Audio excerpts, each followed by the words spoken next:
now in the zone with Bronze Nazareth, and you watching Red-Handed TV, man. Pay attention, boy.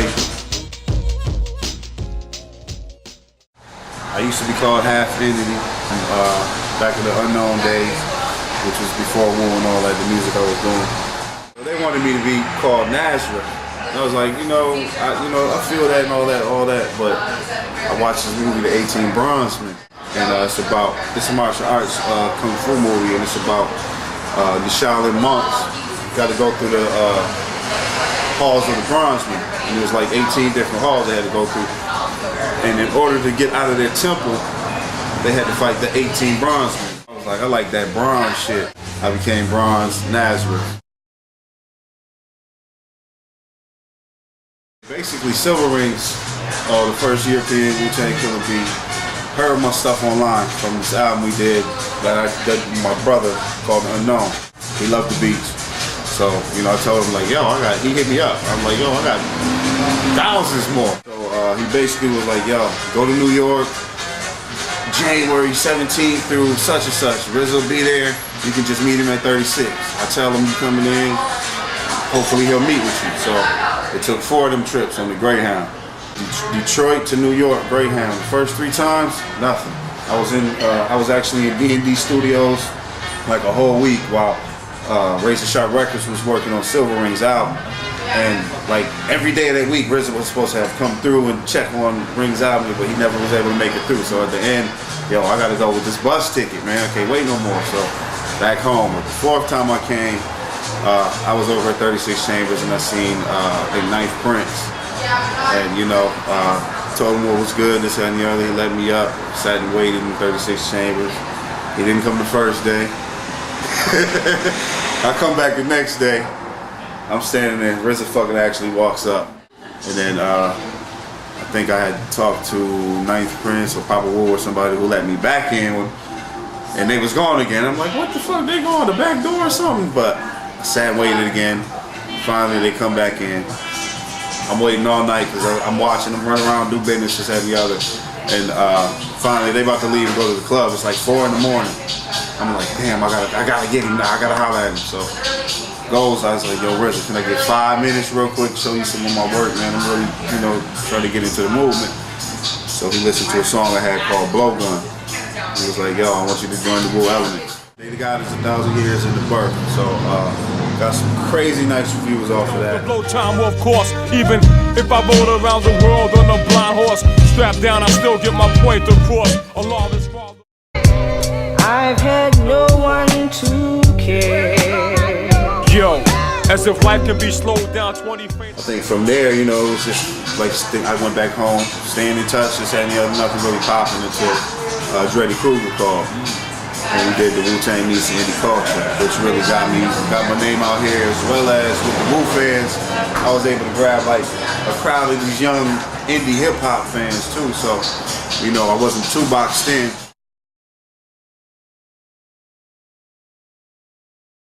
But my pops was into just soul music, R&B and all that growing up, definitely jazz, so I listened to a lot of Stevie Wonder, Teddy Pendergrass, Aretha, Whitney, so I think music has always spoken to me since I was young.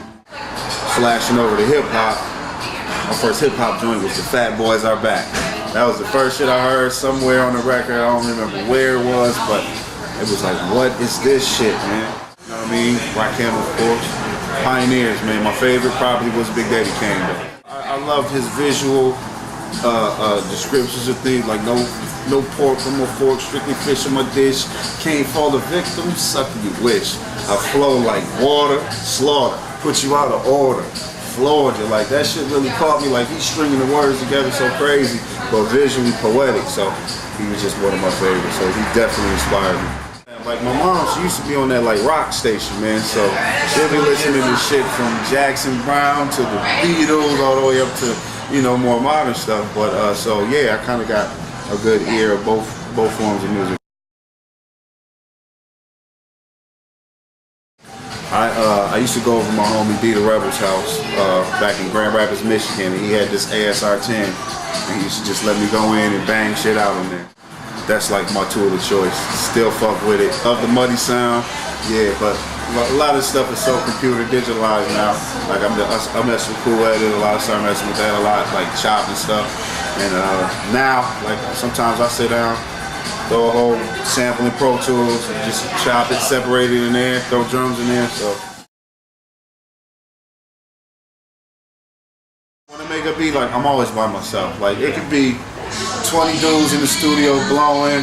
If I'm zoned in on that beat, I'm like, I don't hear none of that shit. I'm just in there on it. But most of the time I do be down there dolo, and the dolo just in the zone, bumping out. You know? Sometimes I make a beat and I'll be like, man, this shit sound perfect for my bro Cav, or like this beat right here, this is some Philly shit, whatever. So, but it's just some beats where I'm like, I hear it, like I got this joint that everybody refers to as the reggae beat. So like niggas is like, yo, can I get that? And I'm like, nah.